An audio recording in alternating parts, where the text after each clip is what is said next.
സമർപ്പിക്കുന്നു. ഇന്നിവിടെ കൂടിയിരിക്കുന്ന എല്ലാ മഹത്തുക്കളെയും ഈശ്വരനാമത്തിൽ, ഡയസിലും സദസ്സിലും ഇരിക്കുന്ന എല്ലാവരെയും ഈശ്വരനാമത്തിൽ ഈ ഹൃദയസംഗമം എന്ന അത്യപൂർവ അത്യുന്നതമായ ചടങ്ങിലേക്ക് സ്വാഗതം ചെയ്യുകയാണ്.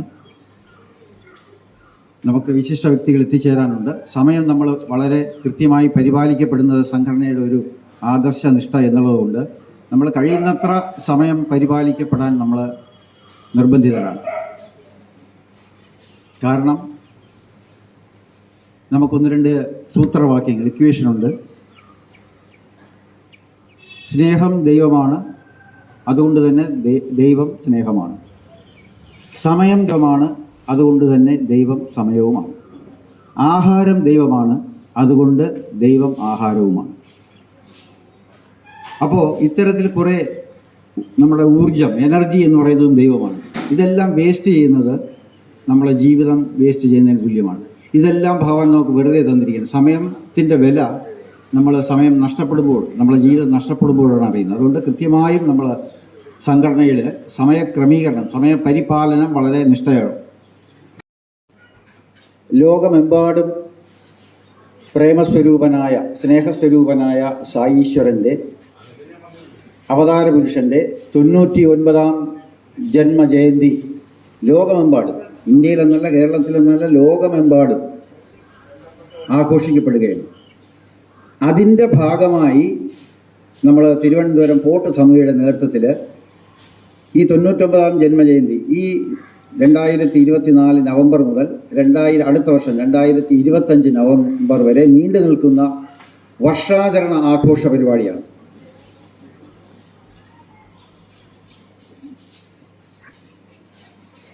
നമസ്കാരം.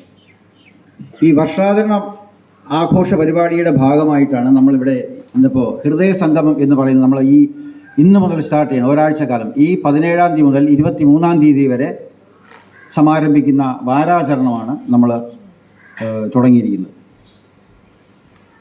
അതിൻ്റെ ഭാഗമായിട്ടാണ് ഇവിടെ ഹൃദയ സംഗമം എന്ന പേരിൽ ഈ മെഡിക്കൽ ക്യാമ്പ് സംഘടിപ്പിച്ചിരിക്കുന്നത്. നമ്മൾ കഴിഞ്ഞ വർഷവും കുറച്ച് മെഡിക്കൽ ക്യാമ്പായിരുന്നു. ഈ വരുന്ന അടുത്ത 100-ാം വർഷം നമ്മൾ കേരളത്തിലെ ഗവൺമെൻറ് സർവീസിലും പ്രൈവറ്റ് സർവീസിലും ലഭ്യമായ എല്ലാ എക്സ്പെർട്ട് ഫാക്കൽറ്റീസിനെ ഉൾപ്പെടുത്തിക്കൊണ്ട്, അതായത് വിവിധ ഡിപ്പാർട്ട്മെൻറ്റുകളെ ഉൾപ്പെടുത്തിക്കൊണ്ട് നമ്മൾ മുൻപൊരിക്കൽ മുട്ടത്തറ നടത്തിയ പോലെ ഇവിടെ നമ്മൾ സംഘടിപ്പിക്കും.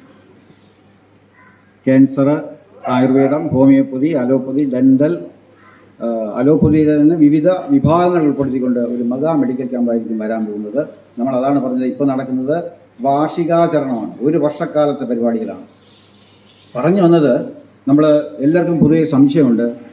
ഇതിൽ ഭഗവാൻ സത്യസായി ബാബ എൻ്റെ സ്വാഗത പ്രസംഗം 5 നോട്ട് എ പ്രൂവ്ഡ്, 100% തെളിയിക്കപ്പെട്ടതല്ല, എന്നാലും ഒരു സിദ്ധാന്തമായി നിലനിൽക്കുന്നുണ്ട്. അപ്പോൾ അങ്ങനെയുള്ള മനുഷ്യൻ അടുത്ത് പരിണമിച്ചാൽ എന്താവാം? നമുക്കടുത്ത് എന്താവാം? സൈക്ലിംഗ്, നമ്മളെ ചക്രം, കാലചക്രത്തിൽ ഏറ്റവും ടോപ്പിൽ പോയി കഴിഞ്ഞാൽ വിജയം താഴേക്ക് വരാം. നമ്മൾ ഈ ഓർബിറ്റ് വിട്ട് ഈ സാറ്റലൈറ്റൊക്കെ റോക്കറ്റ് കൊണ്ട് മുകളിലെ ഓർബിറ്റിൽ ടോപ്പിൽ നിലനിർത്തും പോലെ ആകാം, തിരിച്ച് താഴേക്കും വരാം.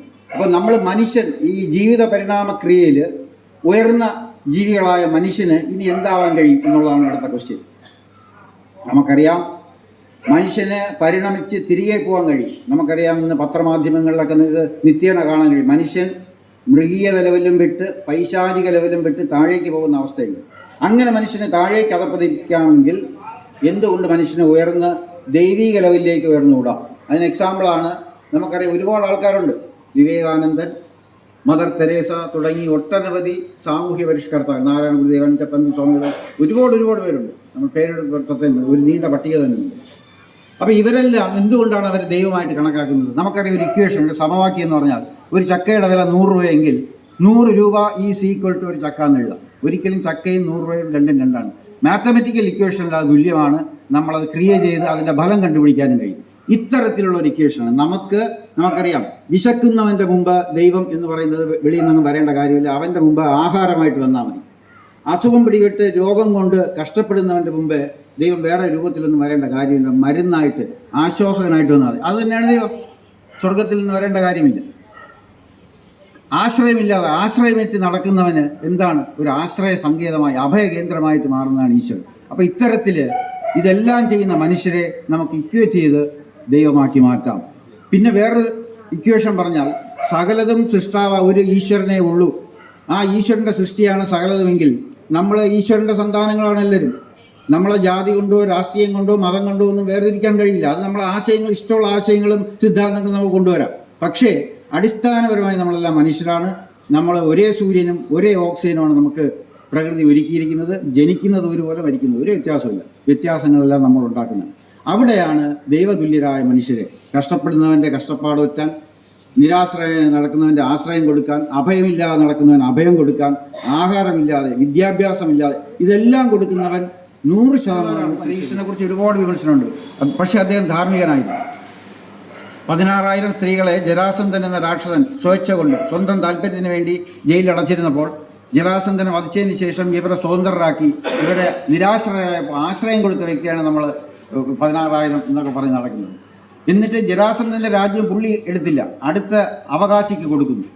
അങ്ങനെ ധർമ്മത്തിൻ്റെ മൂർത്തിയാണ്, സ്നേഹത്തിൻ്റെ മൂർത്തിയാണ്, പ്രേമത്തിൻ്റെ മൂർത്തിയാണ്. അതുകൊണ്ടാണ് അവർ ആ തരത്തിൽ അറിയപ്പെടുന്നത്. ജീസസ് ക്രൈസ്റ്റിൻ്റെയും ഒരുപാട് വിമർശകരുണ്ട്.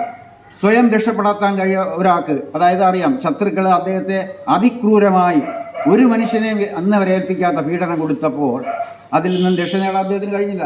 കള്ളൻ്റെ ഇടയിൽ കൊള്ളക്കാരനാക്കി അദ്ദേഹത്തെ ക്രൂശിത രൂപത്തിൽ ക്രൂശിച്ച് അവിടെ കിടന്ന് പിടഞ്ഞപ്പോൾ അദ്ദേഹത്തിന് സ്വയം രക്ഷപ്പെടാൻ കഴിഞ്ഞില്ല. പിന്നെ എന്താണ് ജീസസിൻ്റെ മഹത്വം? എവിടെയാണ് മഹത്വം? മഹത്വം ഇതിലാണ്.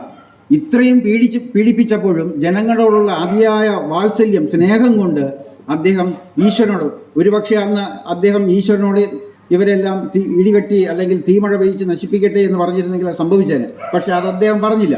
അവിടെയാണ് മഹത്വം, അവിടെയാണ് ഈശ്വരത്വം. അദ്ദേഹം പറഞ്ഞത് ഇത്രയും കൊടും ക്രൂരത കാണിച്ച ഇവരോട് ക്ഷമിക്കണമേ. അപ്പോൾ എന്തുകൊണ്ടാണ് ക്ഷമ വന്നത്? ജനങ്ങളോടുള്ള അതിയായ സ്നേഹം. നമുക്ക് ജനങ്ങളോട്, ഇപ്പം നമ്മുടെ മക്കളോട് സ്നേഹം എന്തുകൊണ്ടാണ്? എൻ്റെ എന്നൊരു വികാരമുള്ളതുകൊണ്ടാണ്. അത് എല്ലാവരും ആ ഒരു സെൽഫിഷ്നെസ്സിൽ നിന്നും, സ്വാർത്ഥതയിൽ നിന്നും നിസ്വാർത്ഥ സ്നേഹത്തിലേക്കാണ് നാം ഉയരേണ്ടത്. അതാണ് ദൈവികത, അതാണ് ദൈവം. അല്ലാതെ നമ്മൾ കാണാത്ത ലോകത്തെക്കുറിച്ചുള്ള സ്വർഗവും നരകമൊന്നും വേണ്ട.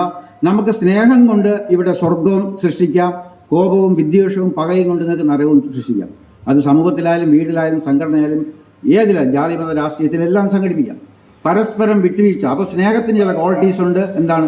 കൊടുക്കുക, ക്ഷമിക്കുക, സഹിക്കുക, ത്യജിക്കുക. പ്രകൃതി ശക്തികളും അതാണ്. സൂര്യനെ നോക്കിയാൽ സൂര്യൻ കൊടുത്തുകൊണ്ടേയിരിക്കുന്നു. പ്രകൃതിയെല്ലാം ഫലങ്ങളെല്ലാം നമുക്ക് തന്നു, ഒന്നും നമ്മൾ സ്വീകരിക്കുന്നില്ല. മറിച്ചാണെങ്കിൽ സെൽഫിഷോ നരകാസുരനെ പോലെയും പീലാത്തോസിനെ പോലെയുള്ളവർക്ക് എത്ര കിട്ടിയാലും ഗെറ്റ് ആൻഡ് ഫർഗെറ്റ്, എത്ര കിട്ടിയാലും മറക്കും, വീണ്ടും നമുക്ക് അത്യാഗ്രഹം. മറ്റങ്ങനെയല്ല, കൊടുക്കുക, ക്ഷമിക്കുക. ഇതാണ് ദൈവികത. ഇതിൻ്റെ ഈ നമ്മൾ കണ്ട കാലഘട്ടത്തിൽ മൂർത്തിമത് രൂപമാണ്. അതുകൊണ്ടാണ് പറയുന്നത് സാക്ഷാൽ ഈശ്വരൻ എന്ന് പറയുന്നത്. സർവ്വമതങ്ങളെയും സർവ്വ രാഷ്ട്രീയ പാർട്ടികളെയും അംഗീകരിക്കുന്ന ഒരേ ഒരു സംഘടന ലോകത്ത് ഇതേ ഉള്ളൂ. ആരെയും വിദ്വേഷിക്കാനോ ആരെയും കുറ്റപ്പെടുത്താനോ ഒറ്റപ്പെടുത്താനോ ഭഗവാൻ പറയുന്നില്ല. സഹിക്കുക, ക്ഷമിക്കുക, തിരുത്തുക. അറിവുണ്ടായി. ഈ ലോകത്തെ സർവ്വ പ്രശ്നങ്ങൾക്കും അടിസ്ഥാന കാരണം അറിവില്ലായ്മ. നമുക്കറിയാം, നമ്മളുടെ മൊബൈലുണ്ട്, കാറുകൾ ഉപയോഗിക്കുന്നുണ്ട്. ഇതിൻ്റെ അടിസ്ഥാന തത്വം എന്താണെന്ന് അറിയാം, ആർക്കും അറിയില്ല. അപ്പോൾ അത് മനസ്സിലാക്കണം. അത്തരത്തിലേക്ക് നമ്മൾ അറിവ് വികസിപ്പിക്കുക, വർദ്ധിപ്പിക്കുക.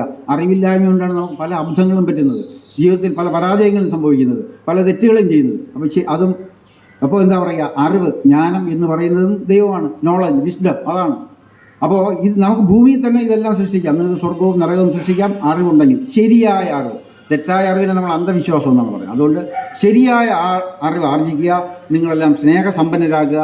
ഞങ്ങൾ ഇവിടെ വന്ന് വർഷങ്ങളായി ചെയ്യുന്നത് എന്തുകൊണ്ടാണ്? നിങ്ങളോടുള്ള സ്നേഹം, ഭഗവാന്റെ സ്നേഹത്തിൻ്റെ പര്യായ പദങ്ങളാണ് നമ്മളെല്ലാം. നിങ്ങളിൽ നിന്ന് നമ്മൾ ഒരു നയാ പൈസയോ അല്ലെങ്കിൽ വേറൊരു തരത്തിലുള്ള ഒരു സ്വാർത്ഥ താല്പര്യത്തിൻ്റെ പുറത്തല്ല ചെയ്യുന്നത്. ഇത്രയും ദൂരം വന്ന് നമ്മൾ മാസങ്ങൾ കൃത്യമായി വിദഗ്ധ ഡോക്ടർമാരെ കൊണ്ട് നിങ്ങൾക്ക് മരുന്ന് തരുന്നതും നിങ്ങൾക്ക് ഇനി എന്തെല്ലാം ചെയ്യാൻ പറ്റുമെന്ന് ആലോചിക്കുന്നതും നിങ്ങളോടുള്ള നിസ്വാർത്ഥ സ്നേഹത്തിൻ്റെ ഒന്നുമുണ്ട്. അത് നമ്മളെ പഠിപ്പിച്ച ഗുരുവാണ്, മഹാഗുരുവാണ്. സാക്ഷാൽ എന്താ പറയുക, പ്രപഞ്ചത്തിൽ സ്നേഹം അഖിലസാരം കുഴിയിലെന്ന് നമ്മളെ കവി വര്യന്മാർ പാടിയിട്ടുണ്ട്. ഇദ്ദേഹം തെളിയിച്ച വ്യക്തിത്വങ്ങളാണ്. നമുക്കറിയാം, മദർ തെരേസ, വിവേകാനന്ദൻ, നാരായണ ഗുരുദേവൻ തുടങ്ങി ഒട്ടനവധി പേരുണ്ട്. അപ്പോൾ ഇത്തരത്തിൽ നമുക്കും പരിവർത്തനം ചെയ്യാം, നമുക്കും ദൈവമായിട്ട് മാറാം. നമുക്ക് പിശാചാവണോ ദൈവമാണോ എന്നുള്ള ക്വസ്റ്റ്യനാണ് നമ്മളെ മുമ്പിലുള്ളത്. അപ്പോൾ സ്നേഹം ആർജിക്കുക. സ്നേഹത്തിലൂടെ മാത്രമേ നിങ്ങൾക്ക് സർവ്വ പ്രശ്നങ്ങൾക്കും പരിഹാരമുള്ളൂ. അല്ലാതെ വേറെ ഒരു short cut, there is no other short cut. അപ്പോൾ സ്നേഹം എങ്ങനെ വരിക എന്ന് പറഞ്ഞാൽ ശീലിക്കണം. നമ്മൾ കൊടുക്കാനും ക്ഷമിക്കാനും സഹിക്കാനും ഒക്കെ. അമ്മമാർക്ക് ഇതിൽ ഏറ്റവും കൂടുതൽ സ്നേഹത്തിൻ്റെ എക്സാമ്പിൾസ് എന്ന് പറഞ്ഞാൽ അമ്മമാർ തന്നെയാണ്. അപ്പോൾ 1000 അമ്മമാരുടെ സ്നേഹത്തോടെ സാക്ഷാൽ ഭഗവാൻ അവതരിച്ചിരിക്കുന്നത്. അതോടെ നിൽക്കട്ടെ, ബാക്കി വരുന്ന നമ്മുടെ ഡിസ്ട്രിക്ട് പ്രസിഡന്റ് ഉണ്ട്. ഇതിനെക്കുറിച്ച് ആധികാരികമായി വളരെ ഗംഭീരമായി സംസാരിക്കാൻ കഴിയുന്ന OP സജീവ് കുമാറുണ്ട്. രാഷ്ട്രീയത്തിലെ അതികായന്മാർ ഇവിടെ ഇരിപ്പുണ്ട്. അവരൊക്കെ നിങ്ങളോട് സംസാരിക്കും. നമുക്ക് സമയം ഉള്ളതുകൊണ്ട് ഒരു 10:15 മെഡിക്കൽ ക്യാമ്പ് തുടങ്ങുന്നതുകൊണ്ട് ഞാൻ നിർത്തുകയാണ്. ഞാൻ എൻ്റെ കർത്തവ്യത്തിലേക്ക് കടക്കുകയാണ്. ഇന്ന് ഈ വിശിഷ്ട ദിനത്തിൽ ഏറ്റവും അതിവിശിഷ്ടമായ ഈ മുഹൂർത്തത്തിൽ ഞാൻ ബഹുമാന പുരസ്സരം, സ്നേഹ പുരസ്സരം ഞാൻ ഓരോരുത്തരെയായിട്ട് സ്വാഗതം ചെയ്യുകയാണ്. ആദ്യമായിട്ട് നമ്മുടെ അധ്യക്ഷ സ്ഥാനത്ത് വഹിക്കുന്ന നമ്മുടെ ഡിസ്ട്രിക്ട് പ്രസിഡന്റ് ആരാധ്യനായ ശ്രീ വിനോദ് ബാബു അവരുടെയാണ്. അദ്ദേഹത്തെ സ്വാമിയുടെ നാമധേയത്തിലും ഭക്തരുടെയും നാട്ടുകാരുടെയും നാമധേയത്തിൽ സ്നേഹാദരപൂർവ്വത്തോടെ സ്വാഗതം ചെയ്യുന്നു. അടുത്തതായിട്ട് ഈ വിശിഷ്ടമായ ചടങ്ങ് ഉദ്ഘാടനം ചെയ്യാൻ എത്തിയിരിക്കുന്ന നമ്മുടെ ബഹുമാനപ്പെട്ട പഞ്ചായത്ത് പ്രസിഡന്റ്, വെങ്ങാനൂർ ഗ്രാമപഞ്ചായത്ത് പ്രസിഡന്റ് ശ്രീ RS ശ്രീകുമാറാണ്. അദ്ദേഹത്തെ അദ്ദേഹം വളരെ സർവീസ് മൈൻഡിലാണെന്ന് ഞാൻ കേട്ടിട്ടുണ്ട്. അതുകൊണ്ട് തന്നെയാണ് ഇതിലെല്ലാ ചടങ്ങിലും മുടങ്ങാതെ പങ്കെടുക്കുന്നത്. അദ്ദേഹത്തിന് സമ്പൂർണ്ണ ഈശ്വര അനുഗ്രഹം ഉണ്ടാകട്ടെ. അദ്ദേഹത്തെ എല്ലാവരുടെ പേരിലും സ്നേഹാദരപൂർവ്വം സ്വാഗതം ചെയ്യുന്നു. അടുത്തതായിട്ട് ശ്രീ KS സാജൻ, അതിയന്നൂർ ബ്ലോക്ക് പഞ്ചായത്ത് അംഗമാണ്. അദ്ദേഹത്തെയും സ്നേഹാദരപൂർവ്വം സ്വാഗതം ചെയ്യുന്നു. അടുത്ത് നമ്മൾ പറയേണ്ട ഈ വാർഡിനെ പ്രതിനിധീകരിക്കുന്ന സർവീസ് ഓറിയൻ്റ് ആയിട്ടുള്ള നമ്മൾ സംഘടന അത് തന്നെയാണ്. സ്നേഹം പ്ലസ് സേവനം, ലവ് പ്ലസ് സർ, അതാണ് നമ്മളെ സംഘടന. ഇത്രയും. അപ്പോൾ അത്തരത്തിലാണ് ഈ രാഷ്ട്രീയ അതിനു വേണ്ടിയിട്ടാണ് രാഷ്ട്രീയ സംഘടന ഉണ്ടാക്കിയിരിക്കുന്നത്. അതിൽ ഇവിടുത്തെ വാർഡ് മെമ്പറായി ജനങ്ങളെ സ്നേഹിക്കുന്ന ശ്രീമതി ഗീതാ മുരുകനെയും സ്നേഹാദരപൂർവ്വം ഈ വിശിഷ്ട ചടങ്ങിലേക്ക് സ്വാഗതം ചെയ്യുന്നു. അടുത്തതായിട്ട് സ്വാഗതം ചെയ്യേണ്ടത് നമ്മൾ OP സജീവ് കുമാർ. അദ്ദേഹം നമ്മളെ സംഘടനയുടെ മുൻ പ്രസിഡന്റാണ്. ഇപ്പോൾ EHV, എഡ്യൂക്കേഷൻ ഹ്യൂമൻ വാല്യൂസ്, അതായത് കുട്ടികളെ മാതൃകാ കുട്ടികളായി മാറ്റാനാണ്. ഇന്നത്തെ കുട്ടികൾക്ക് എങ്ങനെ പഠിക്കാൻ മാത്രമേ അറിയൂ. അത് കമ്പ്യൂട്ടറിനും പഠിക്കാൻ കഴിയും. നമ്മളെക്കാലം നന്നായിട്ട് ഒരു കമ്പ്യൂട്ടറിന് പഠിച്ച് നമ്മളെക്കാലം ഫ്രണ്ടിൽ റാങ്ക് നേടാൻ കഴിയും. പക്ഷേ കുട്ടികൾക്ക് വേണ്ടത് പൊതു ചിന്ത, തിരിച്ചറിവ്, നല്ലതേത് ചീത്തയേത്, മൂത്തവരെ ബഹുമാനിക്കുക, ആദരിക്കുക, റോഡ് നിയമങ്ങൾ പാലിക്കുക. ഈ ഭഗവത് നാമത്തിൽ നടത്തപ്പെടുന്ന ഈ സേവന സംരംഭത്തിൻ്റെ ആരോഗ്യ പരിരക്ഷയുടെ തുടർച്ചയായ പരിശോധനയുടെ ഭഗവാന്റെ ജന്മദിനത്തോടനുബന്ധിച്ച് നടത്തുന്ന ഇതിൻ്റെ മഹത്തായ ഉദ്ഘാടന കർമ്മം നിർവഹിക്കുന്നതിന് വെങ്ങാനൂർ പഞ്ചായത്ത് പ്രസിഡന്റ് RS ശ്രീകുമാർ സാറിനെ വിനയപുരസ്സരം ഭഗവത് നാമത്തിൽ ക്ഷണിച്ചുകൊള്ളുന്നു. സായിറാം. ഏറെ ബഹുമാനീയനായ ഈ 99ാം ജയന്തി ദിന ആഘോഷ പരിപാടികളുടെ ഭാഗമായി സംഘടിപ്പിച്ചിട്ടുള്ള ഈ മെഡിക്കൽ ക്യാമ്പിൻ്റെയും ഈ കൂട്ടായ്മയുടെയും അധ്യക്ഷൻ ശ്രീ വിനോദ് ബാബു RG, ഡിസ്ട്രിക്ട് കമ്മിറ്റിയുടെ പ്രസിഡൻ്റാണ് അദ്ദേഹം. ഇവിടെ സതീഷ് സായി ബാബയുടെ പേരുള്ള ഈ സേവാ സമിതി പോലുള്ള സംഘടനകളുടെ പ്രവർത്തനങ്ങൾ വളരെ അത്യന്താപേക്ഷിതമാണ്. നമ്മുടെ പ്രദേശത്ത് ഇത്തരം പ്രവർത്തനങ്ങൾ ഏറ്റെടുക്കുവാനും നമ്മളെല്ലാം ചേർത്ത് പിടിക്കാനും എല്ലാം തയ്യാറായ ഈ സേവാ സമിതി, അതിൻ്റെ ഭാരവാഹികളെ, ഓരോ അംഗങ്ങളെയും ഗ്രാമപഞ്ചായത്തിന് വേണ്ടി അഭിനന്ദനങ്ങൾ അറിയിക്കുകയാണ്. ഈ ജയന്തി ആഘോഷ പരിപാടികൾക്കും തുടർന്ന് അങ്ങോട്ടുള്ള എല്ലാ പ്രവർത്തനങ്ങൾക്കും എല്ലാവിധ പിന്തുണയും ആശംസകളും അർപ്പിച്ചുകൊണ്ട് ഔപചാരികതയുടെ പേരിൽ ഈ മെഡിക്കൽ ക്യാമ്പ് ഉദ്ഘാടനം ചെയ്തതായി, അതുപോലെ തന്നെ ജയന്തി ആഘോഷ പരിപാടികളും നമ്മൾ വെറും മരുന്ന് വാങ്ങി പോകൽ മാത്രമല്ല, അവരുടെ ഈ പ്രവർത്തനങ്ങളും ചിന്തകളുമൊക്കെ നമ്മൾ തിരിച്ചറിയുകയും നമ്മുടെ ജീവിതത്തിൽ പ്രാവർത്തികമാക്കി കൂടി ചെയ്യണം എന്ന് മാത്രം സൂചിപ്പിച്ചുകൊണ്ട് എല്ലാവിധ ആശംസകളും അർപ്പിച്ചുകൊണ്ട് ഉദ്ഘാടനം ചെയ്ത് അറിയിച്ചുകൊണ്ട് നിർത്തുന്നു. എല്ലാവർക്കും നമസ്കാരം.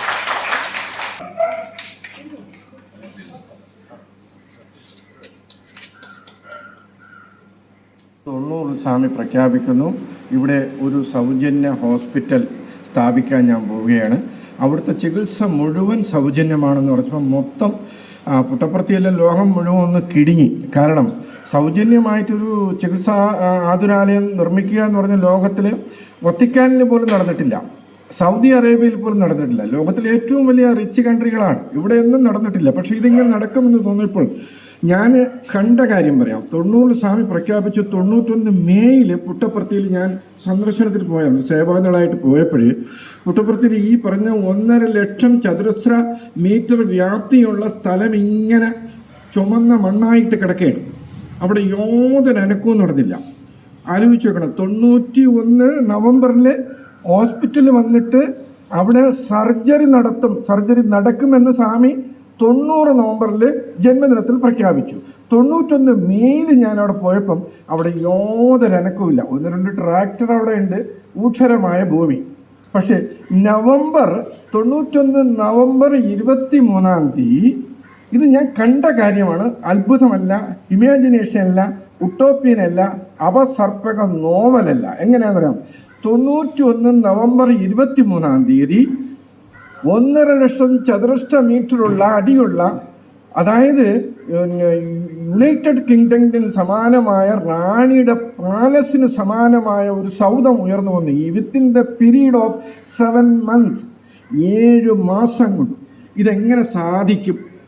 ഏറ്റവും മുന്തിയ UK-യിലെ ആർക്കിടെക്ചറിലെ ഡയറക്ടർ പറയുന്നു, അതിൻ്റെ പേപ്പർ വർക്ക് ചെയ്യണമെങ്കിൽ കുറഞ്ഞത് എത്ര സ്പീഡായിട്ട് റൗണ്ട് ദ ക്ലോക്ക് വർക്ക് ചെയ്താലും 1 വർഷം വേണ്ടി വരുമെന്ന് പറഞ്ഞു.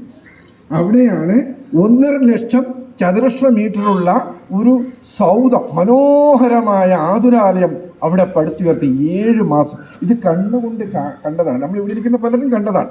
ഈ ഭഗവാന്റെ അതിശയം എന്ന് പറയുന്നത് ഞാൻ കൂടുതൽ ധരിപ്പിക്കുന്നില്ല. ഭഗവാൻ പറയുന്നത് ഈ കാലഘട്ടത്തിൻ്റെ പ്രത്യേകത എന്ന് പറഞ്ഞാൽ, നമുക്ക് ധാനവും മനനവും ജപവും ഇത് തപസ്സും ഒന്നുമല്ല, നാമസങ്കീർത്തനവും അതിനേക്കാൾ ഉപരി ത്യാഗമനോഭാവം വളർത്തുക എന്ന് പറഞ്ഞാൽ സെൽഫ് ലെസ് സർവീസ്. നമുക്ക് പ്രതിഫലേച്ഛയില്ലാതെ ആളുകൾ നിശബ്ദമായി സേവനം ചെയ്തുകൊണ്ടിരിക്കുമ്പോൾ അതാണ് ഭഗവാൻ നമ്മളെ ഉണർത്തിച്ചത്. അതിലൂടെ നിങ്ങൾക്ക് ഈശ്വരനെ കാണാൻ കഴിയുക എന്ന് പറഞ്ഞാൽ ഈശ്വരൻ്റെ അനുഭവങ്ങൾ നിങ്ങൾക്ക് കരഗതമാകും. നിങ്ങൾക്ക് ഈശ്വരീയത നിങ്ങൾക്ക് അനുഭവപ്പെടും എന്നുള്ള മഹത്തായ ഒരു സന്ദേശം, ഒരു ദർശനം, ഒരു ഉദ്ബോധനം ഭഗവാൻ നമുക്ക് തന്നു. അതുകൊണ്ടാണ് അപ്പം ഞാൻ പറഞ്ഞു, അത് നിങ്ങൾ ചെയ്യുക. ലോകം മുഴുവൻ അതിന് വേണ്ട വിഭവങ്ങൾ ഞാൻ തരുമെന്ന് പറഞ്ഞ സത്യസായി ബാബ പുട്ടപ്പുറത്തിൽ തരുന്നത്. ഇന്നേ വരെ പുട്ടപ്പുറത്തിൽ നിന്നോ അനുബന്ധ സ്ഥാപനങ്ങളിൽ നിന്നോ 1 രൂപ പോലും അതിൻ്റെ പെരിഫറൽ ആക്സിലറി യൂണിറ്റുകളിലേക്ക് വന്നിട്ടില്ല. നമ്മൾ അങ്ങോട്ടും കൊടുത്തിട്ടില്ല, അവിടുന്ന് ഇങ്ങോട്ടും വന്നില്ല. ഇതെല്ലാം എങ്ങനെയാണ്? ഞാൻ തരുമെന്ന് ഭഗവാൻ പറഞ്ഞാൽ സത്പൃദ്ധരായ, ദാനതൽപരരായ, സുഹൃതികളായ ആളുകളുടെ മനസ്സിൽ ഭഗവാൻ കയറി അവന് ഇത് കൊടുക്കൂ എന്ന് ആജ്ഞാപിക്കുകയും അവന് ഉൾപ്രേരണ കൊടുക്കുകയും, അങ്ങനെയാണ് സത്യസായി സംഘടനയ്ക്ക് ലോകമാസകലം ഈ സേവന പ്രവർത്തനങ്ങൾ ചെയ്യാനുള്ള ധനസമാഹരണവും പദാർത്ഥങ്ങളും ഇവിടെ എത്തിച്ചേരുന്നത്. നമ്മുടെ ജോലി ചെയ്യുന്ന കാശിൽ നിന്ന് ഒരു നിശ്ചിത വിഹിതം മാറ്റിവെച്ചിട്ട് നമുക്കൊരു പ്രോജക്റ്റ് നടപ്പിലാക്കണമെങ്കിൽ അതിന് വേണ്ട വിഭവം തലേ ദിവസത്തിനകത്ത് വന്നിരിക്കും. അതാണ് നമ്മുടെ അനുഭവം. പലരും വിചാരിക്കുന്ന പോലെ ട്രങ്ക് പെട്ടി എന്നൊക്കെ മലയാള ഭാഷയിൽ പറയുന്നത്, ട്രങ്ക് പെട്ടിയിൽ നോട്ടുകൾ പുട്ടപ്പുറത്തിൽ നിന്ന് ഇവിടെ വരികയാണെന്നുള്ളത് 100% തെറ്റാണ്. അപ്പം ഭഗവാൻ ഇത് പറഞ്ഞ് ഓർക്കണം. ഈശ്വരന്മാര് അവതരിപ്പിക്കുമ്പോൾ ഈശ്വരന്മാർ ഒരുപാട് അത്ഭുത ലീലകൾ ഭക്തന്മാർക്ക് കൊടുക്കും. അപ്പം നമുക്ക് യോജിക്കാത്ത ത്രേശ്യാമ്മ ചോദിക്കും, ഈ കാനമയിലെ വെള്ളത്തിനെ അവൻ വീഞ്ഞാക്കി മാറ്റിയല്ലോ ആ പുത്രൻ. പക്ഷെ ആ പുത്രനെ യമകിങ്കരന്മാർ കുരിശിൽ തറയ്ക്കുമ്പം ആ ശക്തി എന്തുകൊണ്ട് ആ ശക്തി യേശു വിനിയോഗിച്ചില്ല? മാറി നിൽക്കും, എൻ്റെ ശക്തി ഞാനിവിടെ എടുക്കുന്നു. രാമനും കൃഷ്ണനും അവതാര പുരുഷന്മാരും എന്തുകൊണ്ട് അവരുടെ ശക്തി എന്തുകൊണ്ട് പുറത്തെടുക്കുന്നില്ല?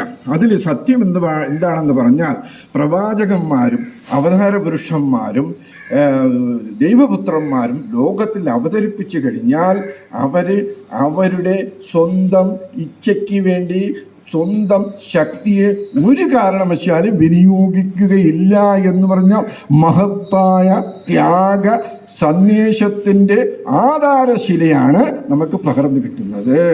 അതേസമയം നമുക്ക് വേറൊരാൾക്ക്, അന്യന് വേണ്ടി എന്തു വേണമെങ്കിലും ഭഗവാൻ ചെയ്യും. ഇതാണ് ഭഗവത് തത്വം. ഈ ഭഗവത് തത്വം അനുസരിച്ച് സേവനം ചെയ്യുന്ന ലോകമാസകലമുള്ള ഒരു സംഘടനയാണ് സത്യസായി സേവാ സംഘടന. പുട്ടപ്പുറത്തിയിൽ വൈറ്റ്ഫീൽഡിൽ ഹോസ്പിറ്റലുണ്ട്, പുട്ടപ്പുറത്തിയിൽ ഹോസ്പിറ്റലുണ്ട്. പൂർണ്ണമായി സൗജന്യമാണ്. അവിടെ ക്യാഷ് കൗണ്ടർ ഇല്ല. പേഷ്യൻറ്റിനും ബൈസ്റ്റാൻഡറിനും പൂർണ്ണമായി സൗജന്യമാണ്. അഥവാ തിരിച്ചു പോകണമെങ്കിൽ ടിക്കറ്റ് വരെ അവിടെ നിന്ന് എടുത്തു കൊടുക്കും. എന്തിന്? നമ്മുടെ കേരളത്തിൻ്റെ മുക്കാൽ ഏരിയ വിസ്തൃതിയുള്ള രായലസീമ, അനന്തപൂര്, ഈസ്റ്റ് ഗോദാവരി, വെസ്റ്റ് ഗോദാവരി, ചെന്നൈ പട്ടണം, പിന്നെ അനന്തപൂർ, മെഹബൂബ് നഗർ തുടങ്ങിയ പ്രദേശങ്ങളിൽ ഏറ്റവും അധികം കുടിജല ക്ഷാമം അനുഭവിക്കുന്ന ആ പ്രദേശങ്ങളിൽ ഏതാണ്ട് 5000 കിലോമീറ്റർ പൈപ്പ് സ്ഥാപിച്ച് ആയിരക്കണക്കിന് വാട്ടർ ടാങ്കുകൾ കെട്ടി ഏതാണ്ട് കോടിക്കണക്കിന് ജനങ്ങൾക്ക് സൗജന്യമായി കുടിജല വിതരണം നടത്താൻ കഴിയുമോ? ഇന്ത്യ ഗവൺമെൻറ് തന്നെ അവരുടെ റിപ്പോർട്ടിൽ പറയുന്നു, ഇത് unparallel in history after independence. ഒരു നോൺ ഗവൺമെൻറ് ഏജൻസി ഇത്ര കോടി ജനങ്ങൾക്ക് സൗജന്യമായി വാട്ടർ കൊടുക്കുക എന്ന് പറഞ്ഞാൽ ഇറ്റ് ഈസ് നമുക്ക് ഇമാജിൻ സങ്കല്പിക്കാൻ കഴിയില്ല. പിന്നെ പുട്ടപ്പുറത്തിലെ വിദ്യാഭ്യാസം, അത് സൗജന്യം. LKG മുതൽ UKA PG വരെയുള്ള കുട്ടികൾക്ക് സൗജന്യമായ വിദ്യാഭ്യാസം. ആ സങ്കല്പത്തിലും ആദർശത്തിലും സന്ദേശത്തിലും അടിയുറച്ച് 200 രാജ്യങ്ങളിലും ഇന്ത്യ മാസകലം നേരത്തെ പറഞ്ഞതുപോലെ ഈ ഭക്തന്മാരുടെ പണം കൊണ്ട് നിശബ്ദമായി നമ്മുടെ സേവനത്തിനൊരു പ്രത്യേകതയുണ്ട്. അൺകണ്ടീഷണലാണ്.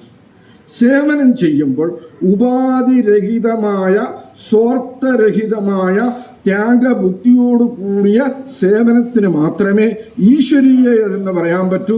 100% പറയും. നമ്മളെ സംബന്ധിച്ച് ക്രിസ്ത്യനായാലും മുഹമ്മദീനായാലും ഹിന്ദുവായാലും പാർസി ഇനി എന്ത് ജാതിയായാലും കുലം, ജാതി, വർണ്ണം ഒന്നും വ്യത്യാസമില്ലാതെ സഹായിച്ചു കൊണ്ടേയിരിക്കാം.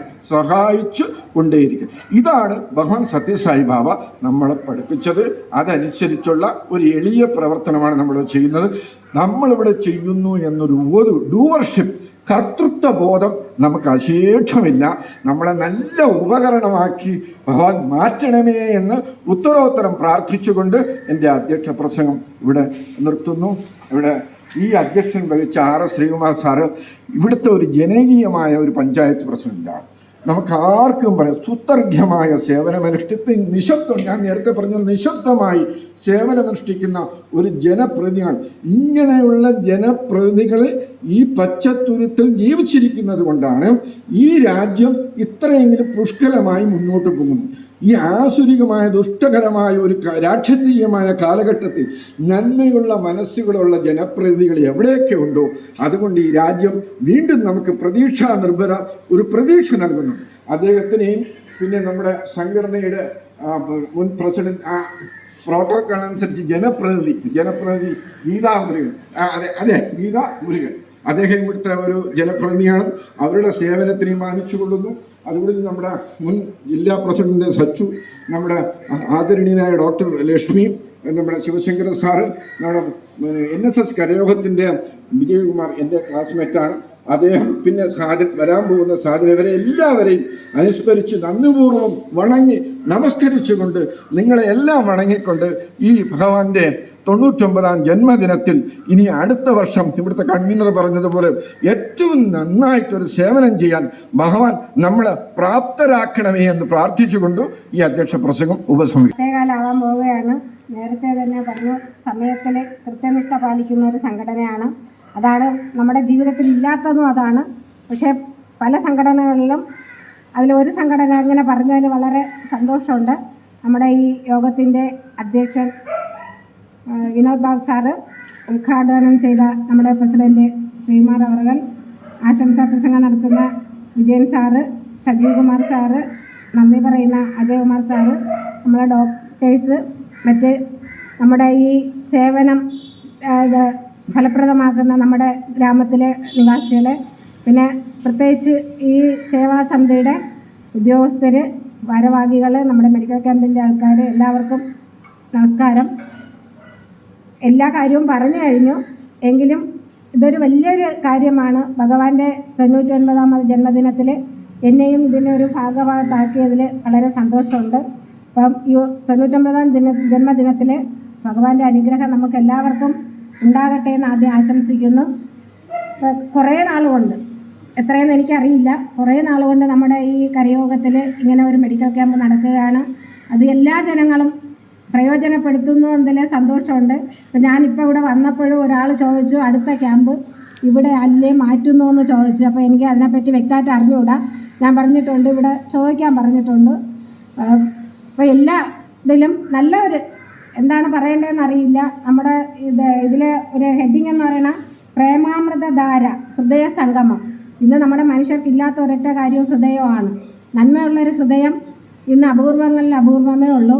പക്ഷെ ഇവിടെ ഇരിക്കുന്ന എല്ലാവർക്കും ആ ഒരു നന്മയുള്ള ഹൃദയം ഉള്ളത് കൊണ്ടാണ് നമുക്കിങ്ങനെ ഒരു സംഗമം നടത്താനും സൗജന്യമായി പരിശോധനകൾ നടത്താനും സൗജന്യമായി നമുക്ക് മെഡിസിൻ തരാനും ഒക്കെ അവർക്കൊരു നല്ലൊരു മനസ്സ്. അത് പ്രസിഡന്റ് നേരത്തെ പറഞ്ഞതുപോലെ നമ്മൾ ഭഗവാനെ കാണാൻ ക്ഷേത്രങ്ങളിലോ പള്ളിയിലോ പോകണമെന്നില്ല. അയ്യപ്പ ക്ഷേത്രത്തിൽ പോയാൽ അവിടെ എഴുതി വെച്ചിട്ടുണ്ട് തത്വമസി, നീ ആരെ കാണാൻ വന്നോ അത് നീ തന്നെ ആകുന്നു. അപ്പം നമ്മളിവിടെ കാണുന്ന എല്ലാം സായിബാബ ഭഗവാന്റെ ഒരു അംശാവതാരങ്ങളാണ്. ബാക്കി നമുക്ക് സേവനം ചെയ്യുന്ന എല്ലാവരും. അപ്പോൾ അവർക്കാണ് നമ്മളെ ശരിക്കും ഒരു പ്രണാമമായാലും പൂജിക്കേണ്ടതും അവരെയാണ്. മനുഷ്യനായി ദൈവം ഭൂമിയിൽ അവതരിക്കുന്നവർ ഇങ്ങനെ നല്ല ഒരു മനസ്സുള്ള ആൾക്കാർക്ക് മാത്രമേ ഇങ്ങനെയുള്ള കാര്യങ്ങൾ ചെയ്യാൻ പറ്റുള്ളൂ. അതുപോലെ നമ്മുടെ കുട്ടികളെല്ലാം വിദേശങ്ങളിൽ പോകുന്നു. പ്രസിഡന്റ് പറഞ്ഞ പോലെ വയോജനങ്ങളെ നമ്മൾ ഓരോ ഭാഗത്തു നിന്ന് കൂട്ടിക്കൊണ്ടുവരുന്നു. അവരുടെ മക്കൾ വിദേശത്തോട്ട് പൊയ്ക്കൊണ്ടിരിക്കുന്നു. വയോജനങ്ങളുടെ അവസ്ഥയൊക്കെ വല്ലാത്ത അവസ്ഥയാണ്. അപ്പോൾ അതിൽ ഒന്നാമത്തെ കുറ്റക്കാർ അച്ഛനും അമ്മയും തന്നെയാണ്. എല്ലാ അച്ഛനും അമ്മമാരും ഞാനായാലും നമ്മൾ ആഗ്രഹിക്കുന്നത് എന്നേക്കാൾ ഒരുപടി മുകളിലായിരിക്കണം എൻ്റെ മക്കളെന്നാണ്. പക്ഷെ നമ്മുടെ നാട്ടിൽ അവർ നിന്നാൽ ശരിയാവൂല. നമ്മുടെ നാട്ടിൽ നന്മയുള്ള മക്കളുണ്ടെങ്കിലല്ലേ നമ്മുടെ നാട് നന്മയിലേക്ക് പോകുള്ളൂ. അപ്പം നന്മയുള്ള മക്കളെ ആയാലും അതല്ലാതെ ആയാലും എല്ലാവരും വിദേശത്ത് പോയി നല്ല ഹൈ ലെവലാക്കണം. അവിടെ പോയാലേ നമുക്ക് നമ്മൾ ഉദ്ദേശിക്കുന്ന ശമ്പളം കിട്ടുള്ളൂ. എല്ലാവരും പറയുന്നതാണ്. നമ്മുടെ കേരളത്തിലായാലും ഇന്ത്യയിലായാലും നമ്മൾ പഠിച്ച് ഉയർന്ന സ്ഥാനങ്ങളിലെത്തിയാൽ നമുക്ക് ശമ്പളം കിട്ടൂല, നമ്മുടെ കുടുംബം രക്ഷപ്പെടില്ല, നമ്മളെ മക്കളെ രക്ഷപ്പെടില്ല. അതുകൊണ്ട് വിദേശത്ത് പോയാലേ പറ്റുള്ളൂ. പക്ഷെ വിദേശത്ത് പോകുന്നവർ ഒരിക്കലും നമ്മുടെ നാട് തേടി തിരിച്ചു വരുന്നില്ല. അപ്പം നമ്മുടെ അമ്മമാരും അച്ഛന്മാരും ഒറ്റപ്പെടുന്ന ഒരു അവസ്ഥയാണ് ഉണ്ടാകുന്നത്. ഇതിൽ സജീവ് സാറിന് എൻ്റെ ഒരു പ്രത്യേക നന്ദി അറിയിക്കുന്നു. എന്നുവെച്ചാൽ ഇവിടെ നമ്മുടെ സ്വാഗത പ്രസംഗം പറഞ്ഞു, കുട്ടികൾക്ക് വിദ്യാഭ്യാസമല്ല ആത്മീയതയുടെ നേർവഴി പറഞ്ഞു കൊടുക്കാനുള്ള ഡ്യൂട്ടിയാണ് സാറിനെന്ന്. അപ്പം ഇന്നത്തെ കാലത്ത് നമുക്ക് ഈ ജന്മത്തിൽ ഒരു കുട്ടിയെങ്കിലും നമുക്ക് നന്മയുടെ ഭാഗത്തിലോട്ട് കൊണ്ടുവരാൻ പറ്റിയാൽ അതിനേക്കാളും വലിയൊരു പുണ്യമില്ല.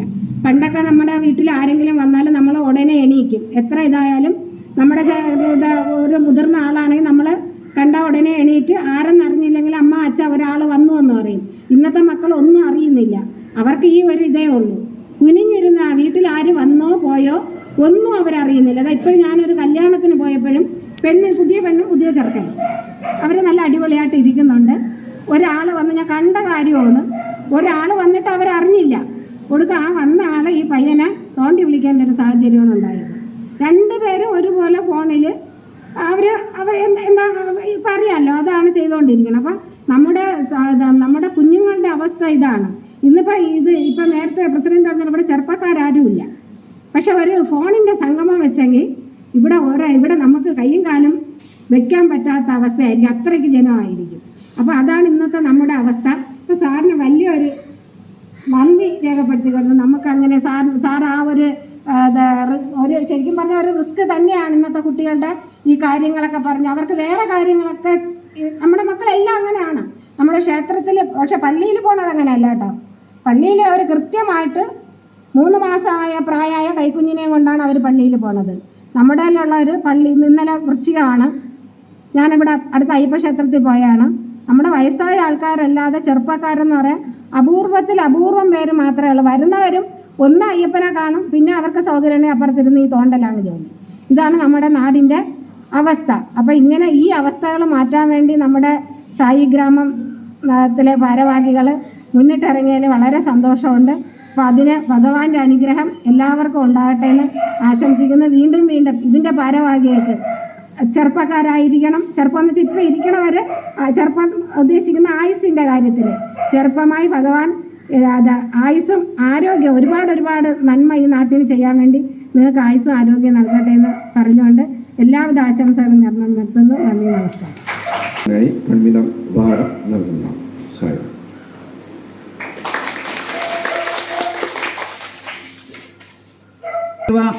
സമിതിയുടെ ആഭിമുഖ്യത്തിൽ ഇങ്ങനൊരു മെഡിക്കൽ ക്യാമ്പ് നമ്മുടെ കരയോത്തിൽ വെച്ച് നടത്തുകയും അതോടൊപ്പം തന്നെ ഇവിടെയുള്ള ജാതി മത രാഷ്ട്രീയത്തെ അതീതമായി എല്ലാവർക്കും ചികിത്സാ സൗകര്യങ്ങൾ നൽകിക്കൊണ്ടിരിക്കുന്നുവെന്ന് അറിയുന്നതിൽ വളരെ സന്തോഷമുണ്ട്.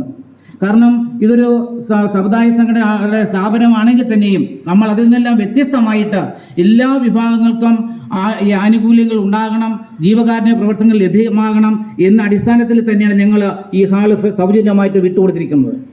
അത് തന്നെയാണ് സത്യസായി സേവാ സമിതി നടത്തിക്കൊണ്ടിരിക്കുന്നത്. നമുക്കറിയാം, നാരായണ സേവ എന്ന് പറയുന്നത് ജനങ്ങളെ സേവിക്കുക, ജീവകാരുണ്യ പ്രവർത്തനങ്ങൾ ചെയ്യുക, അത് തന്നെയാണ് ഈശ്വരനിലേക്ക് എത്തിപ്പെടാനുള്ള ഒരു മാർഗം എന്ന് പറയുന്നത്. അത് മുന്നിൽ കണ്ടുകൊണ്ട് തന്നെയാണ് സത്യസായി സേവാ സമിതി പ്രവർത്തിച്ചുകൊണ്ടിരിക്കുന്നത്. ഇടയ്ക്ക് 1-2 പേര് വിളിച്ച് ചോദിച്ചു, ഈ ക്യാമ്പ് ഇവിടെ നിൽക്കുകയാണോ, നിങ്ങൾ ഇനി കൊടുക്കില്ല എന്ന് പറയുന്നു, ഇവിടെ ഈ സ്ഥാപനം കിട്ടില്ല എന്ന് പറഞ്ഞ് മാറിപ്പോകാൻ പോകുന്നു പറഞ്ഞു. ഞാൻ പറഞ്ഞു അങ്ങനെയൊന്നും അല്ല. ഇടയ്ക്ക് ഇവിടെ ഒരു ഫംഗ്ഷൻ ഉണ്ടായിരുന്നു, ഒരു ആഴ്ചയിൽ, ഒരു മാസത്തിൽ. അപ്പോൾ അന്ന് ഞാൻ നേരത്തെ വിളിച്ച് പറഞ്ഞു, പക്ഷെ രണ്ടാമത് അറിയിക്കാൻ പറ്റില്ല. അപ്പം അങ്ങനെ ഒരിക്കൽ മാറ്റി വെക്കേണ്ടി വന്നു. അങ്ങനെ ഒരു പ്രശ്നം മാത്രമേ ഉണ്ടായിരുന്നു. കാരണം ഇവിടെ കല്യാണങ്ങളൊക്കെ നടക്കുന്നതാണ്, ചെറിയ ചെറിയ കല്യാണങ്ങൾ, റിസപ്ഷനൊക്കെ. അപ്പോൾ നേരത്തെ മുൻകൂട്ടി ചെയ്യും. അപ്പോൾ ഈ ഡേറ്റിൽ അത് വന്നു പോയത് കൊണ്ട് മാറ്റി വെക്കേണ്ടി വന്നു. അല്ലാതെ വേറെ വിഷയങ്ങളൊന്നുമില്ല. തുടർന്ന് എത്ര കാലം വേണമെങ്കിലും ഇത് മുന്നോട്ട് കൊണ്ടുപോകുവാനും ഇവിടെയുള്ള ആളുകൾക്ക് ഈ സേവന പ്രവർത്തനം ലഭ്യമാകുവാൻ സത്യസായി സേവാ സമിതിയുടെ ആഭിമുഖ്യത്തിൽ പ്രവർത്തിക്കുന്ന ഈ സംഘടനയെ കഴിയട്ടെ എന്ന് ഞാൻ ആശംസിക്കുന്നു. ഒപ്പത്തിന് എല്ലാവർക്കും സത്യസായി സേവ ഭഗവാൻ ശ്രീ സത്യസായി ബാബയുടെ തിരുജയന്തി ആഘോഷത്തോടനുബന്ധിച്ചുള്ള ആശംസകൾ അർപ്പിച്ചുകൊണ്ട് നിർത്തുന്നു. നന്ദി, നമസ്കാരം. ഓം ശ്രീ സായിരാം. ഹൃദയേശ്വരനായ ഭഗവാൻ തൃപ്പാദങ്ങൾ നമസ്കരിച്ചുകൊണ്ട് ഈ യോഗത്തിൻ്റെ ആദരണീയനായിട്ടുള്ള അധ്യക്ഷൻ, സംഘടനയുടെ ജില്ലാ പ്രസിഡന്റ് ശ്രീ വിനോദ് ബാബു സാർ, ബഹുമാനപ്പെട്ട പഞ്ചായത്ത് പ്രസിഡന്റ് ശ്രീകുമാർ സാർ, ബഹുമാനിയായിട്ടുള്ള ഈ വാർഡിൻ്റെ മെമ്പർ ശ്രീമതി ഗീതാ മുരുകൻ, NSSൻ്റെ പ്രസിഡന്റ് ശ്രീ വിജയകുമാർ സാർ, അതുപോലെ മെഡിക്കൽ ക്യാമ്പിന് സന്നിഹിതരായിരിക്കുന്ന ബഹുമാനപ്പെട്ട ഡോക്ടേഴ്സ്, മെഡിക്കൽ ടീം, ഫോർട്ട് സമിതിയുടെ ബഹുമാനപ്പെട്ട പ്രവർത്തകരെ, സ്നേഹമുള്ള നാട്ടുകാരെ, ശ്രീ സത്യസായി സേവാ സമിതി ഫോർട്ടിൻ്റെ ആഭിമുഖ്യത്തിൽ വർഷങ്ങളായി നടത്തിവരുന്ന ഈ ജീവകാരുണ്യ പ്രവർത്തനം സ്വാമിയുടെ 95ാം ജയന്തിയോടനുബന്ധിച്ചാണ് ഒരു സമ്മേളനമായിട്ടൊക്കെ മാറ്റി ഗംഭീരമായിട്ട് ചെയ്യാനായിട്ട് തീരുമാനിച്ചത്. ഇവിടെ ഭഗവാൻ സത്യസായി ബാബയുടെ മഹത്വം, സത്യസായി ബാബയുടെ അവതാര ഉദ്ദേശമൊക്കെ ഇതിനു മുമ്പ് ആളുകൾ പറഞ്ഞു കഴിഞ്ഞു. പുട്ടുപർത്തിയിൽ ഭഗവാൻ വർഷങ്ങൾക്ക് മുമ്പ് ആ പ്രദേശത്തുള്ള മുസ്ലിം സഹോദരന്മാർക്ക് ആരാധിക്കാനുള്ള മുസ്ലിം പള്ളിയില്ല, മോസ്കില്ല. അപ്പോൾ സ്വാമി അവർക്ക് ഭഗവാന്റെ ജന്മസ്ഥലത്തിന് കുറച്ച് മാറിയിട്ട് ഒരു മുസ്ലിം പള്ളി വെച്ചു കൊടുത്തു. അപ്പോൾ വളരെ സന്തോഷമായി മുസ്ലിം സഹോദരന്മാർക്ക്. അപ്പോൾ ആ സമുദായത്തിലെ പ്രധാനപ്പെട്ട ആളുകളൊക്കെ ഭഗവാൻ സത്യസായി ഒന്ന് കണ്ടു. ഞങ്ങൾക്ക് വളരെ സന്തോഷം, ഞങ്ങളെ നന്ദി അറിയിക്കാനാണ് വന്നത്. നന്ദി അറിയിക്കുന്നത് മാത്രമല്ല, ആ അങ്ങയുടെ വിശാലമായ മനസ്സ്, സ്വാമിയുടെ മനസ്സ് കൊണ്ട് മാത്രമാണ്. അതുകൊണ്ട് സ്വാമിയുടെ ഒരു ഫോട്ടോ ഞങ്ങൾ പള്ളിയിൽ വയ്ക്കാൻ പോവുകയാണ്, അതിന് അനുവാദം തരണം. സ്വാമി പ്രേമസ്വരൂപനായ ഭഗവാൻ പറഞ്ഞു, അത് വേണ്ട, അത് നിങ്ങളുടെ വിശ്വാസങ്ങൾക്കെതിരാണ്. ഫോട്ടോ വെച്ചുള്ള ആരാധന ഇല്ലല്ലോ നിങ്ങൾക്ക്, അതുകൊണ്ട് എൻ്റെ ഫോട്ടോ നിങ്ങൾ വയ്ക്കണ്ട. ഇതാണ് ഭഗവാൻ സത്യസായി ബാബ. ഭഗവാൻ പറഞ്ഞത്, ഒരു മതമേ ഉള്ളൂ സ്നേഹത്തിൻ്റെ മതം, ഒരു ജാതിയേ ഉള്ളൂ മനുഷ്യജാതി, ഒരു ഭാഷയേ ഉള്ളൂ അത് ഹൃദയത്തിൻ്റെ ഭാഷയാണ്, ഒരു ഈശ്വരനെ ഉള്ളത് സർവ്വവ്യാപിയാണ്, ഏത് രൂപത്തിലും ഏത് നാമത്തിലും നിങ്ങൾക്ക് വിശ്വസിക്കാം. അപ്പം അതുകൊണ്ടാണ് ഭഗവാൻ നമ്മോട് പറഞ്ഞു തന്നത്, പഠിപ്പിച്ചത്, ഈശ്വരനെ സമൂഹത്തിൽ നിങ്ങൾ കൊടുക്കേണ്ടത് ഒരു വിശ്വാസത്തിൻ്റെ രൂപത്തിലല്ല, പ്രവർത്തനത്തിൻ്റെ രൂപത്തിലാണ്, വെള്ളത്തിൻ്റെ രൂപത്തിലാണ്, ഔഷധത്തിൻ്റെ രൂപത്തിലാണ്, വിദ്യാഭ്യാസത്തിൻ്റെ രൂപത്തിലാണ്. ഭഗവാന്റെ ആ ദിവ്യ സന്ദേശം ഉൾക്കൊണ്ടുകൊണ്ട് ആണ് ഇന്ന് സത്യസായി സേവാ സമിതി ഔഷധത്തിൻ്റെ രൂപത്തിൽ ഈശ്വരനെ നിങ്ങൾക്ക് നമ്മൾ നൽകുന്നത്. അതിനാണ് ഭഗവാന്റെ അവതാര ഉദ്ദേശം. ഭഗവാൻ പറഞ്ഞത്, ഒരു ഹിന്ദു നല്ല ഹിന്ദുവായി മാറുമ്പോൾ, ഒരു ക്രിസ്ത്യാനി നല്ല ക്രിസ്ത്യാനിയായി മാറുമ്പോൾ, ഒരു ഇസ്ലാം ഒരു നല്ല ഇസ്ലാമായി മാറുമ്പോഴാണ് ഈ ലോകത്ത് ശാന്തിയും സമാധാനവും സന്തോഷവും കൈവരിക്കാൻ സാധിക്കുന്നത്. പക്ഷേ ഇന്ന് എല്ലാ സ്ഥലത്തും നമ്മൾ കാണുന്നത് മത്സരമാണ്. ഒരുപക്ഷെ ഇന്ന് സമൂഹത്തിൽ വ്യാപിച്ചുകൊണ്ടിരിക്കുന്ന ചെറുപ്പക്കാരുടെ ഇടയിലുള്ള പ്രശ്നങ്ങൾ, നമുക്കെല്ലാവർക്കും അറിയാം. ഒരുപക്ഷെ വിദ്യാർത്ഥികൾ, ചെറുപ്പക്കാരൊക്കെ ഒരുപക്ഷെ അവർ തെറ്റായ മാർഗത്തിൽ പോകാനുള്ള കാരണം പകുതിയും രക്ഷിതാക്കളാണ്, മാതാപിതാക്കളാണ്. രക്ഷകർത്താവ്, ഒരച്ഛൻ, ഒരമ്മ അവരുടെ ധർമ്മം ശരിയായ തരത്തിൽ ധർമ്മമനുസരിച്ച് പ്രവർത്തിക്കുന്നുവെങ്കിൽ മക്കളെയൊക്കെ നേരായ വഴിക്ക് നടത്തിക്കാൻ നമുക്ക് സാധിക്കും. ഭഗവാൻ തന്നെ എക്സാമ്പിൾ പറഞ്ഞത്, ടാങ്കിലുള്ളതേ ടാപ്പിൽ കൂടെ വരുള്ളൂ. നമ്മളുടെ വീടുകളിൽ വീട്ടിൻ്റെ മുകളിൽ ടാങ്കുകൾ, ആ ടാങ്കിൽ നിന്നാണ് അടുക്കളയിലും ടോയ്ലറ്റിലും വാഷ് ബേസിലൊക്കെ ടാപ്പ് വെച്ചിട്ടുണ്ട്. ശരിയല്ലേ? ടാങ്കിലുള്ള വെള്ളമാണ് ഇവിടെ കൂടെ വരുന്നത്, ടാപ്പിൽ കൂടെ വരുന്നത്. ടാങ്കിൽ ശുദ്ധജലമാണെങ്കിൽ ടാപ്പ് തുറന്നാൽ ശുദ്ധജലം വരും. ടാങ്കിൽ മലിനജലമാണെങ്കിൽ ടാപ്പ് തുറന്നാൽ മലിനജലം വരും. ടാങ്ക് എന്ന് പറയുന്നതാണ് രക്ഷിതാക്കൾ. മനസ്സിലായോ?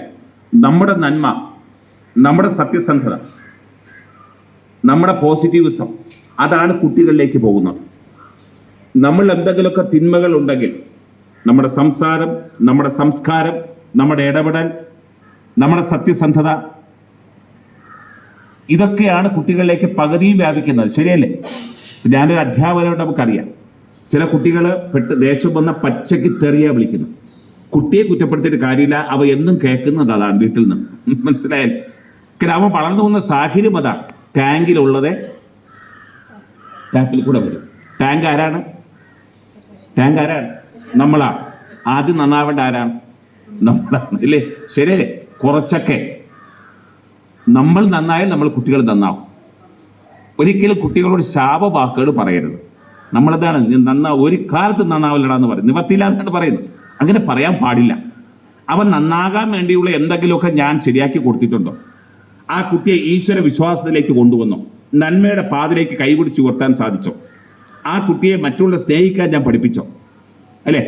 അയൽവക്കക്കാരനെ ഞാൻ സ്നേഹിച്ചാൽ മാത്രമല്ലേ എൻ്റെ കുട്ടി അയൽവക്കക്കാരെ സ്നേഹിക്കുകയുള്ളൂ. എൻ്റെ ഏറ്റവും വലിയ വിഷമം എന്താണ്? നമ്മളെ ഏറ്റവും വലിയ വിഷമം അയൽവക്കക്കാരൻ സന്തോഷമായിട്ടിരിക്കുന്നു, അല്ലേ? തൊട്ടടുത്ത ഫാമിലി സന്തോഷമായി, എൻ്റെ ഏറ്റവും വലിയ വിഷമം അതാണ്. നമ്മൾ ഏറ്റവും വലിയ സന്തോഷം തൊട്ടടുത്തവൻ ദുഃഖിക്കുന്നു, അല്ലേ? അപ്പുറത്തെ വീട്ടിലെ സങ്കടം എൻ്റെ സന്തോഷം, അപ്പുറത്തെ വീട്ടിലെ സന്തോഷം എൻ്റെ സങ്കടം. ഇതൊക്കെ നമ്മൾ വീട്ടിൽ ഇങ്ങനെ പറയുന്ന സമയത്ത്, അല്ലേ, അസൂയയുടെ വാക്കുകൾ, കുസുമ്പിൻ്റെ വാക്കുകളൊക്കെ ഇതൊക്കെ എവിടെ ചെന്ന് കൊള്ളുന്നേ? നമ്മളെ മക്കളിലേക്കാണ് ചെല്ലുന്നത്. ഞാനിവിടെ കൂടുതൽ അമ്മമാരിയ്ക്കുന്നുണ്ടാണ് ഞാൻ അങ്ങനെ പറഞ്ഞത്. ഒരു സ്ഥലത്തെ ഒരു ചെറുപ്പക്കാരൻ കല്യാണം ആലോചനയ്ക്ക് പോവുകയാണ്. ആധ്യാത്മിക കാര്യങ്ങളൊക്കെ അവർ പറഞ്ഞു, കുറച്ച് മൂല്യങ്ങൾ പറയാം.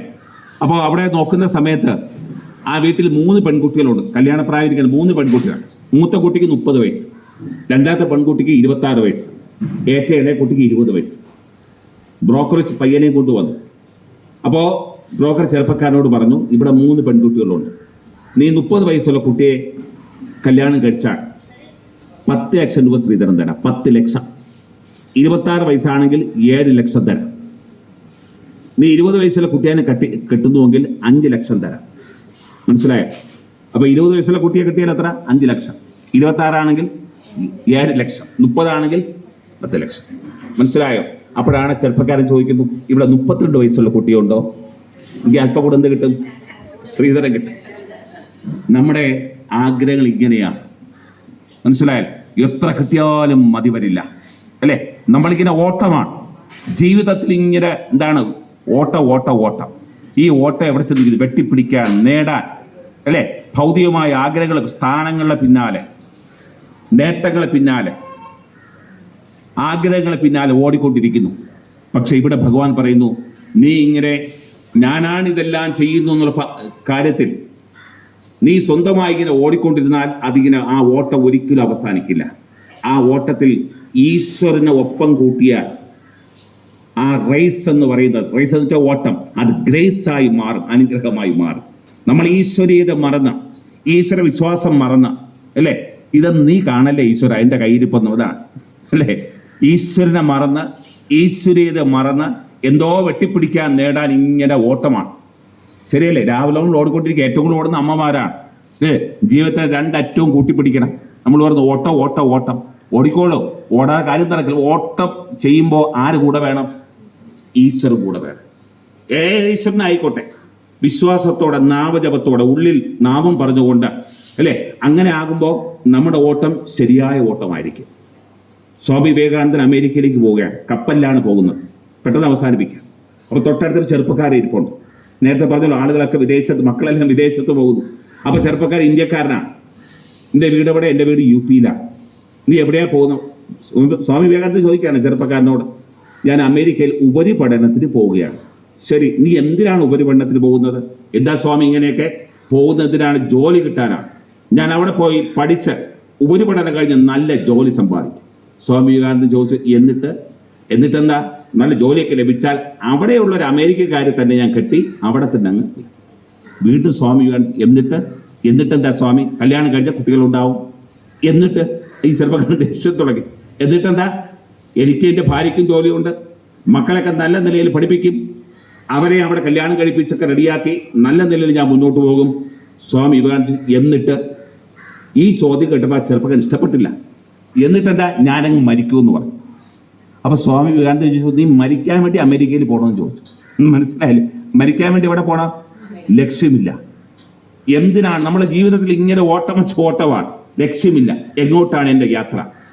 ജീവിതം അർത്ഥപൂർണ്ണമാകണമെങ്കിൽ ആരൊപ്പം കൂട്ടണം? ഈശ്വരനൊപ്പം കൂട്ടുക. ഭഗവാൻ സത്യസായി ബാബ നമ്മളെ പഠിപ്പിച്ച പാഠം ഇതാണ്. എന്ത് ചെയ്യുമ്പോഴും ഏത് ചെയ്യുമ്പോഴും നീ നാമം പറഞ്ഞുകൊണ്ട് ചെയ്യും. മനസ്സിലായി? അതാണ് സ്വാമി മമത, സമത, ക്ഷമത, നാമ 4 കാര്യങ്ങൾ പറഞ്ഞു. മമത എന്ന് പറഞ്ഞാൽ മമഭാവം, സ്നേഹഭാവത്തിൻ്റെ ജീവിതത്തിൽ മുന്നോട്ട് കൊണ്ടുപോവുക. സമത, തുല്യഭാവം. നേരത്തെ നമുക്ക് വലിപ്പം ചെറുപ്പമൊന്നുമില്ല, ജാതിമത ഒന്നുമില്ല. നമുക്ക് എല്ലാവരും തുല്യമായി കാണാൻ നമുക്ക് സാധിക്കണം. ആ തുല്യത, ആ സ്നേഹം, ക്ഷമത എന്ന് വെച്ചാൽ എൻ്റെ സ്കിൽ, എൻ്റെ കഴിവ്. 4 നാമമത, നാമസ്മരണം. അങ്ങനെ ജീവിതം മുന്നോട്ട് പോവുകയാണെങ്കിൽ എൻ്റെ ബഹുമാനപ്പെട്ട അമ്മമാരെ, നിങ്ങളുടെ ജീവിതവും സുന്ദരമാകും. നമുക്ക് ഇല്ലായ്മകളുണ്ട്, അല്ലേ? ആ ഇല്ലായ്മകളിൽ സന്തോഷം കണ്ടെത്താൻ നമുക്ക് സാധിക്കും. അതല്ലേ ഏറ്റവും പ്രധാനപ്പെട്ട കാര്യം, അല്ലേ? ഇല്ലായ്മയിൽ സന്തോഷം കണ്ടെത്തുക. ആ ഇല്ലായ്മയിൽ സന്തോഷം കണ്ടെത്താൻ നിങ്ങളോടൊപ്പം ഈശ്വരനുണ്ടാകും. പക്ഷെ നമുക്ക് ഏറ്റവും പ്രധാനമായിട്ട് വേണ്ടത് നിങ്ങളുടെ ജീവിതത്തിൽ ഈശ്വരന് ഒപ്പം കൂട്ടാൻ നമുക്ക് സാധിക്കണം. കരയുന്ന കുഞ്ഞിനെ അമ്മ കുനിഞ്ഞെടുക്കുന്ന സമയത്ത് ആ കുഞ്ഞ് അമ്മയോടൊപ്പം ഉയരും. ശരിയല്ലേ? ഒരു കുഞ്ഞ് കരയുകയാണ്, നിലത്ത് കിടന്ന് കരയുകയാണ്. ആ കരയുന്ന കുഞ്ഞിനെ ആശ്വസിപ്പിക്കാൻ അമ്മ കുനിഞ്ഞെടുക്കുന്ന സമയത്ത് അമ്മയോടൊപ്പം കുഞ്ഞും ഉയരും. സ്വാമി ഞങ്ങളെ പഠിപ്പിച്ച പാഠം ഇതാണ്. നീ സമൂഹത്തിൽ കഷ്ടപ്പെടുന്നവരെയും പ്രയാസം അനുഭവിക്കുന്നവരെയും കരയുന്നവരെയും ദുഃഖിക്കുന്നവനെയും അവർക്ക് വേണ്ടി നിന്റെ കൈ താഴുമ്പോൾ, അവർക്ക് വേണ്ടി നീ കുനിയുമ്പോൾ, അവർക്ക് വേണ്ടി നീ സേവനം ചെയ്യുമ്പോൾ നിന്നെ ഈശ്വരനോടൊപ്പം ഉയർത്തപ്പെടും. ഈ വിശ്വാസമാണ് സത്യസായി സംഘടന പ്രവർത്തകരെ ഇത്തരം സേവന പദ്ധതികൾ ചെയ്യാൻ നയിക്കുന്നത്. തീർച്ചയായിട്ടും ഞങ്ങളെ സ്വാമി ഉപകരണങ്ങളാക്കി മാറ്റി നിങ്ങളെപ്പോലെ അമ്മമാരെ, ഈ പ്രദേശത്തെ ഈശ്വര വിശ്വാസികളെ, നിങ്ങളിലുള്ള ഈശ്വര ചൈതന്യത്തെ കണ്ടുകൊണ്ട് തന്നെയാണ് ഞങ്ങൾ ഈ സേവനം ചുറുചുറുക്കോടെ സന്തോഷത്തോടെ ഫോർട്ട് സത്യസായി സേവാ സമിതി പ്രവർത്തകർ മുന്നോട്ട് വന്നിരിക്കുന്നത്. ഇവിടെ ഔഷധ രൂപത്തിലും ഉൽപ്പന്നത്തിൻ്റെ രൂപത്തിലൊക്കെ ഇരിക്കുന്നത് അവരുടെ കാണിക്കുകയാണ്. ഈശ്വരന് വയ്ക്കുന്ന നേർച്ചയാണ്, കാണിക്കുകയാണ്. ഇതെല്ലാം ആ ഒരു ഭാവത്തിൽ കാണുന്നത് കൊണ്ടാണ് വീണ്ടും വീണ്ടും ചെയ്യാൻ ആ ഊർജ്ജ സ്രോതസ്, പ്രപഞ്ചത്തിൻ്റെ ശക്തി സ്വരൂപമായ, പ്രപഞ്ചത്തിൻ്റെ പ്രേമസ്വരൂപമായ ആ ഈശ്വരൻ ഭഗവാൻ സത്യസായി ബാബ, ആ ബ്ലെസ്സിങ് കൊണ്ടാണ്, അനുഗ്രഹം കൊണ്ടാണ് നമുക്ക് ഇതെല്ലാം ചെയ്യാൻ സാധിക്കുന്നത്. തീർച്ചയായും നിങ്ങൾക്ക് എല്ലാവർക്കും ശാന്തിയും സമാധാനവും സന്തോഷവും ആരോഗ്യവും സർവേശ്വരൻ പ്രദാനം ചെയ്യട്ടെന്ന് പ്രാർത്ഥിച്ചുകൊണ്ട് ഈ പ്രോഗ്രാം ഭഗവാന്റെ അനുഗ്രഹം കൊണ്ട് ഏറ്റവും ഭംഗിയായി നടക്കാൻ സാധിക്കട്ടെ. ഇതിനുവേണ്ടി പ്രവർത്തിച്ച ഫോർട്ട് സമിതിയുടെ പ്രവർത്തകർക്കും കൂടുതൽ ശക്തിയോടെ, ഊർജ്ജത്തോടെ ഇനിയും പ്രവർത്തനം ചെയ്യാൻ സാധിക്കട്ടെ എന്ന് പ്രാർത്ഥിക്കുന്നു. ജയ് സായിറാം. 99ാം ജയന്തി ആഘോഷത്തിൻ്റെ ഭാഗമായിട്ട് ഇവിടെ നടക്കുന്ന ഈ സമ്മേളനത്തിൽ വേദിയിലിരിക്കുന്ന എല്ലാ വിശിഷ്ട വ്യക്തികൾക്കും, സദസ്സലങ്കരിക്കുന്ന എൻ്റെ നല്ലവരായ നാട്ടുകാർക്കും എല്ലാവർക്കും നമസ്കാരം. ആദ്യമായി ഒരു ക്ഷമാപണം പറയുകയാണ്. 9 മണിക്ക് തന്നെ പരിപാടി ആരംഭിക്കും എന്ന് പറഞ്ഞു. രാവിലെ 3-4 തിരക്കിട്ട പരിപാടികൾ, ഒഴിച്ചുകൂടാൻ വയ്യാത്ത പരിപാടികൾ ഉണ്ടായിരുന്നത് കാരണമാണ് താമസിച്ചത്. എന്നാലും ഇതിലെത്തണം എന്നുള്ള ഒരു ആഗ്രഹം മനസ്സിലുണ്ട്. അതുകൊണ്ടാണ് അതിനിടയിലൂടെ എത്താൻ കഴിഞ്ഞത്. താമസിച്ചതിൽ ക്ഷമ ചോദിച്ചുകൊണ്ട് ഞാനൊന്നും ദീർഘിപ്പിക്കുന്നില്ല. നമുക്കറിയാം, എല്ലാ മാസവും ഇവിടെ സത്യസായി ബാബയുടെ നേതൃത്വത്തിൽ, ആ ട്രസ്റ്റിൻ്റെ നേതൃത്വത്തിൽ ഇവിടെ കേന്ദ്രീകരിച്ചുകൊണ്ട് മെഡിക്കൽ ക്യാമ്പ് നടക്കാറുണ്ട്. നമ്മുടെ ഈ പ്രദേശത്തെ ആളുകൾക്ക് വളരെയേറെ പ്രയോജനം ഈ ക്യാമ്പ് കൊണ്ട് നേടിയിട്ടുണ്ട്. എന്തായിരുന്നാലും നമ്മുടെ ഈ പ്രദേശം തിരഞ്ഞെടുക്കുകയും ഇവിടുത്തെ സാധാരണക്കാരായ ആളുകൾക്ക് ഇത്തരത്തിലൊരു ചികിത്സാ സഹായം കിട്ടുകയും ചെയ്യുന്നതിൽ വളരെ അങ്ങേയറ്റം നമുക്ക് അഭിമാനിക്കാൻ വകയുണ്ട്. ഇന്നത്തെ ഈ 99ാം ജയന്തി ആഘോഷത്തോടനുബന്ധിച്ച് ഇവിടെ നടക്കുന്ന ഇന്നത്തെ ഈ പരിപാടിയുടെ എല്ലാ പരിപാടികൾക്കും എല്ലാവിധ ആശംസകളും നേർന്നുകൊണ്ട് ഞാൻ നിർത്തുന്നു. എല്ലാവർക്കും നമസ്കാരം.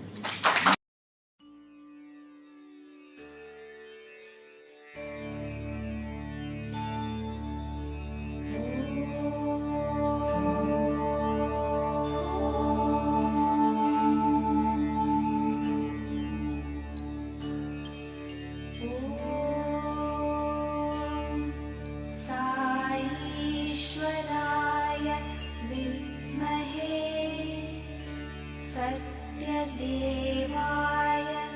धीमहि तन्नः सर्वः प्रचोदयात्।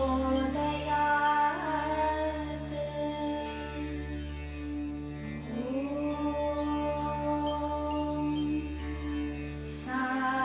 साईश्वराय विद्महे सत्यदेवाय